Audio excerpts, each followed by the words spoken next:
Hola, en esta primera clase de biología tendremos entonces este video que explicará o trabajará algunos de los conceptos más importantes y básicos que tenemos que tener sobre los ecosistemas para poder entender el flujo de energía, que es en lo que nos vamos a centrar durante todo el segundo periodo. Y durante el tercer periodo estaremos trabajando en los factores físicos del ecosistema, es decir, el biotopo.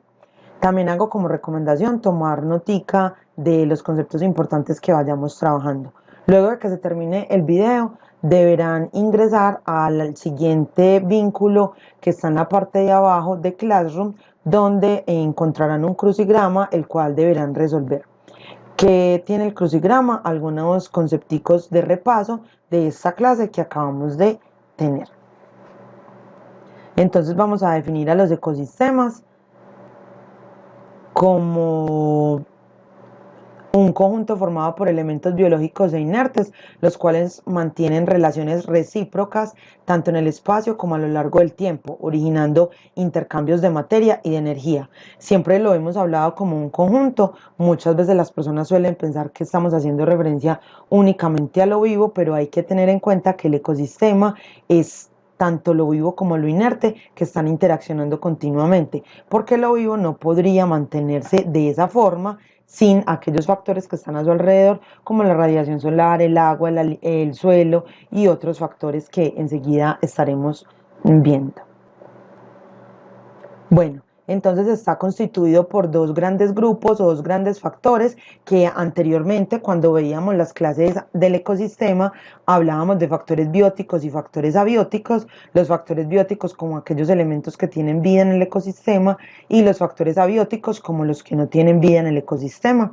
Como ya crecimos, ya vamos a trabajar con otros conceptos pues más detallados y más específicos dentro de la ecología. Hablaríamos entonces del biotopo, que hace referencia a toda la estructura no viva del ecosistema, lo que nosotros antiguamente llamábamos como factores abióticos. Vemos entonces en la imagen el viento, el suelo, la radiación solar, las precipitaciones, y en la biocenosis, que serían los factores bióticos, es decir, los organismos vivos que hacen parte del ecosistema, encontraríamos entonces a todos los organismos vivos, tanto bacterias, protozoos, algas, hongos, animales y plantas, y las relaciones que se están produciendo entre ellos. Además, como les decía ahora al inicio en la definición de ecosistemas, el biotopo y la biocenosis están íntimamente ligados y la biocenosis depende del biotopo.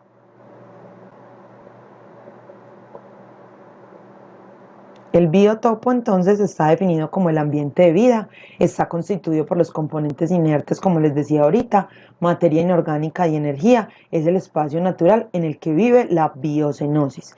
Cuando hablamos de materia inorgánica estamos hablando de todos los compuestos que tienen en menor proporción al carbono, es decir, la mayoría pues de elementos químicos, el agua por ejemplo sería materia inorgánica en este caso, y la energía porque llega al ecosistema y pasa a la biocenosis a través de la radiación solar. Los componentes entonces que tenemos en el biotopo son las precipitaciones, que es la caída de agua en forma de lluvia, en forma de granizo o en forma de nieve. El viento, que es el movimiento de las masas de aire que circulan por todo el planeta. El suelo, que sería la parte entonces superficial de la corteza terrestre, constituido por diferentes minerales y que sirve como superficie para muchos organismos vivos, que además acumula nutrientes. Otros componentes del biotopo, entonces tendríamos a la radiación solar, que es la energía emitida por el sol, que es continua. Durante el día obviamente llega con mayor fuerza porque la parte del planeta que está dando de frente al sol, entonces estaría recibiendo directamente toda esa energía, que es fundamental además para las cadenas alimenticias. Se requiere el sol para que la planta pueda fabricar su propio alimento, y recordemos que la planta es quien va a sostener toda la cadena trófica o las redes tróficas, que son lo que nosotros comúnmente hemos conocido como cadenas alimenticias, y va a ser la base de todo el funcionamiento de los ecosistemas. Lo otro que tendríamos sería la altitud y la latitud, que determinan las regiones climáticas que existen en el planeta. La altitud estaríamos hablando de la distancia de un lugar con respecto al nivel del mar. Y miren que mientras más alto esté un lugar, mucho más frío, hasta llegar a un punto donde no va a poder desarrollarse ni la fauna ni la flora, porque se hace demasiado difícil, no solamente por el frío que hay, sino por la disposición y la calidad del aire que hay. Es un aire mucho más liviano que tiene menor contenido de oxígeno. En la latitud hacemos referencia a la distancia desde cualquier punto del planeta con respecto a la línea del Ecuador, que es una línea imaginaria que ya han trabajado en sociales y que también determina unas regiones climáticas. El viento, que ya lo habíamos mencionado ahorita, perdón, me volví a quedar ahí, y la humedad, que es la cantidad de vapor de agua que se encuentra entonces en la atmósfera. La biocenosis. Cuando hablamos de la biocenosis, entonces hablamos de eso, de ese conjunto de seres vivos que están en el interior del ecosistema, que se están desarrollando entonces en un biotopo y que hay unas interacciones entre ellos. Es decir, que se relacionan y que esas relaciones pueden generar beneficios para ambos o beneficios para uno y para el otro daños o beneficios para uno, pero para el otro no puede pasarle nada. Eso también lo veremos en otro video más adelante. Entonces, esa biocenosis está integrada por las poblaciones de las diferentes especies que viven relacionadas en el mismo biotopo, es decir, en ese mismo territorio. ¿Cuáles son los componentes de la biocenosis? Entonces, los componentes que nosotros tenemos son la fitocenosis, que serían los vegetales, la zoocenosis serían los animales y la microbiocenosis serían los microorganismos. También ocurre mucho que las personas suelen pensar que solamente existen dentro de los seres vivos las plantas y los animales y dejan a un lado los microorganismos que van a cumplir un papel fundamental dentro de los ecosistemas. Ese término biocenosis viene entonces de la palabra vida, y cenosis viene de un griego por allá que se pronuncia muy raro y no lo voy a decir porque ustedes se mueren de la risa, que hace referencia a la comunidad. Entonces, comunidades de vida que encontramos en los ecosistemas. Bueno, lo otro es que la biocenosis tiene una estructura que también ya hemos trabajado en otros momentos cuando estaban más chiquitos y veíamos entonces a los ecosistemas. Esa estructura entonces está constituida como por tres categorías. Hablaríamos de individuos cuando estamos hablando de un solo organismo, de una especie determinada. Hablaríamos de poblaciones cuando muchos organismos de la misma especie que pueden reproducirse entre sí, es decir, que se entrecruzan y los hijos que tienen, esos descendientes, van a ser fértiles, es decir, que podrán volverse a reproducir. Obvio, habrán algunas excepciones de algunos que presenten mutaciones, pero es una característica fundamental. Además, que comparten el mismo lugar geográfico. Vuelvo a repetir, que sean organismos de la misma especie. Bueno, como les decía entonces, las poblaciones, entonces un ejemplo, la población de conejos como está ahí, la población de lechugas que está ahí, un grupo de jirafas, entonces eso sería una población. Mira que es muy diferente de lo que se va a concebir en sociales, porque ustedes en sociales hablarían de una comunidad. Listo.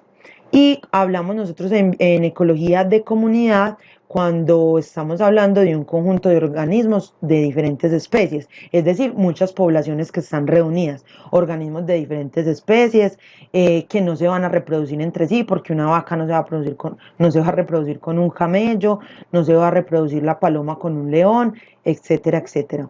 Entonces, comparten el mismo lugar geográfico para poderlo considerar como comunidad y pertenecen a diferentes poblaciones. Vamos a dar un ejemplo, todo el planeta completo podría considerarse como una comunidad en el sentido de que habitan o coexisten poblaciones diferentes. Factores que limitan su distribución. Estamos hablando de la biocenosis, entonces a esos seres vivos los va a limitar entonces unas barreras físicas. Esas barreras físicas pueden estar puestas por el hombre o pueden producirse de forma natural.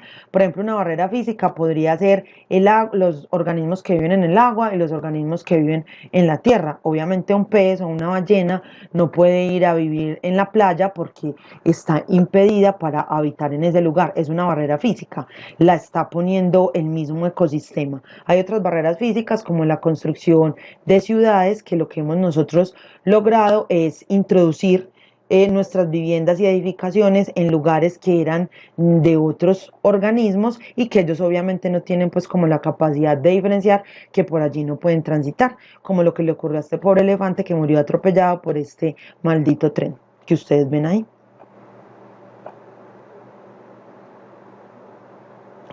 Por ejemplo, acá miramos otro ejemplo de una barrera física, y es que las jirafas y los animales de la sabana logran migrar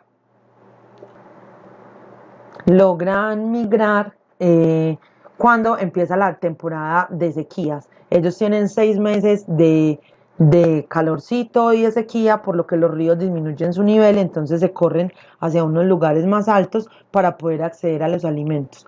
Pero en el tiempo de invierno los ríos vuelven pues no es invierno total y fuerte, pero sí hay otra temporada, otros 6 meses donde hay lluvias y los ríos pueden volver pues a fluir de forma natural y ellas vuelven a regresar. De todas maneras sería imposible, por ejemplo, que la jirafa fuera a vivir a la punta de esa montaña, porque como podemos observar en la imagen es un nevado. Entonces ellas van a migrar y se van a desplazar hacia la parte donde inicia la montaña, que hay mayor disposición de recursos, pero no podrán vivir en la superficie de arriba porque no están adaptadas para ello. Entonces eso sería una barrera física para ellas.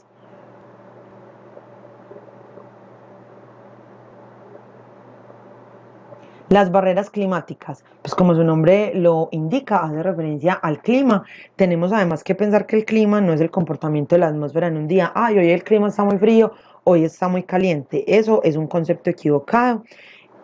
El clima, estaríamos haciendo referencias a mediciones del comportamiento de la atmósfera por más de 40 años para dar una medida aproximada de si una región es fría o si una región es caliente. Quiere decir que puede tener variaciones, y esas variaciones es lo que llamamos estado del tiempo. Entonces, si yo digo hoy en Medellín es un día caluroso, estoy hablando del estado del tiempo y no del clima. Entonces, esas barreras climáticas es de ese promedio de más o menos unas medidas de 40 años que se han tomado en diferentes regiones. Acá les voy a poner un contraste entre lo que ocurre con el polo sur y lo que ocurre con el polo norte. Entonces encontraríamos que el polo norte, que es donde viven los osos polares, son en realidad es hielo, es completamente hielo que está sobre el océano y no tiene tierra por debajo. Alrededor sí tiene una isla que es Groenlandia. Allí entonces encontraremos grandes icebergs, y además, como les indicaba pues ahorita, son grandes masas de hielo. No hay tierra que lo sostenga por debajo, sino que realmente lo que lo está sosteniendo es el océano.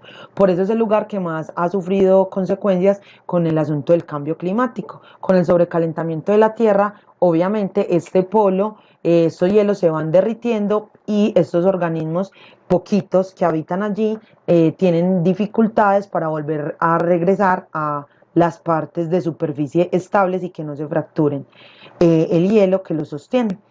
Entonces es muy delicado. Lo vamos a contrastar con lo que pasa en el polo sur, que es el polo que tiene más problemas. También es conocido como la región Antártida. Pasa por temporadas mucho más frías, mejor dicho, permanece casi que en glaciación total.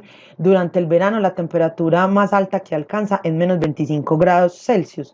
Es demasiado frío y tiene una fauna completamente diferente a lo que ocurre en el Polo Norte. De hecho, los organismos del Polo Norte que soportan ese frío no serían capaces de sobrevivir en el Polo Sur, porque la temperatura es mucho más inferior allí. Entonces vemos cómo hay barreras climáticas incluso de un lugar frío a otro. Bueno, las barreras biológicas están producidas, como su nombre lo indica, por organismos que están vivos. Vemos, por ejemplo, como en esta primera imagen vemos a la roya, que es un hongo que ataca los cultivos de café. Ocurre mucho acá en Colombia que tenemos tantas zonas cafeteras. Entonces es un honguito que se deposita en la planta, es un parásito, se deposita para alimentarse de la planta y finalmente termina dañando a todos los granos, entonces, y a toda la planta. La tienen que arrancar de raíz y quemarla porque no hay otra forma de remediar cuando le da roya a un cultivo de café. Aquí voy, todas estas barreras impiden entonces que las poblaciones, las comunidades puedan desarrollarse de forma natural. Les impiden estar estables en el tiempo. Por eso vamos a empezar a ver que van a haber variaciones en la cantidad de organismos que nacen y mueren, no solamente por las causas naturales, sino por todos los factores que las intervienen. Otra barrera biológica sería un aumento de los depredadores o de las especies invasoras. Aquí vamos a ver al pez león. Es un pez que habita acá en Colombia, es una especie invasora, tiene una alta capacidad de adaptación, es decir, que se reproduce súper rápido y resiste a las condiciones que tienen nuestros mares. Entonces, ¿qué pasa con ese pez? Eh, es, es una especie invasora que vive en los arrecifes de coral. Entonces, pues es apta para el consumo humano, se puede preparar, se puede consumir, pero consume a muchos otros organismos y es mucho más hábil. Entonces se ha convertido en un problema para las especies que son propias de nuestros arrecifes de coral.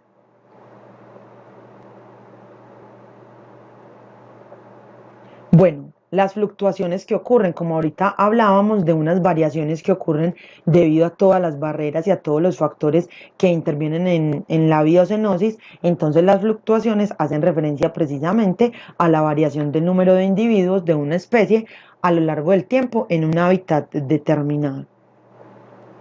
Esas fluctuaciones se deben a cambios ambientales, como sabemos, cambios que se van a producir. No solamente estoy hablando de un cambio de temperatura, sino de las condiciones o las disposiciones del suelo también. Por ejemplo, yo llegar a hacer una represa, eso va a generar un cambio que se considera ambiental, listo, que va a perjudicar el desarrollo o el comportamiento de las especies que estaban en ese lugar. Las migraciones, sabemos entonces que muchas especies deben desplazarse de un lugar a otro por efectos de reproducción, muchas veces porque las condiciones del ecosistema en el que están ya no son favorables, entonces tratan de buscar y refugiarse en otros espacios que antes no les pertenecía. Entonces eso también va a hacer variar las cantidades de individuos que hay.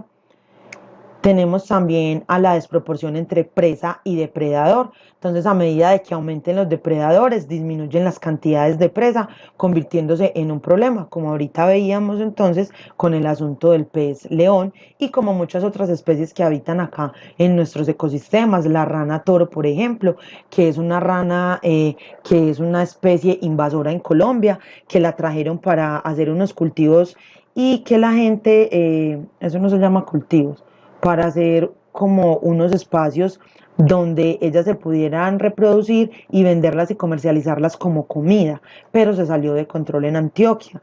Y Antioquia ha sido la región más afectada por las ranas toro porque se comen los pollitos. Bueno, hasta aquí llegó la primera clase de biología. Recuerda ingresar abajo a la parte de EducaPlay, donde tendrás la disposición de realizar el crucigrama que te dejé. Espero que hayas tomado nota de todo y recuerda que nos vemos en la siguiente clase, que será la clase de química, también por Classroom.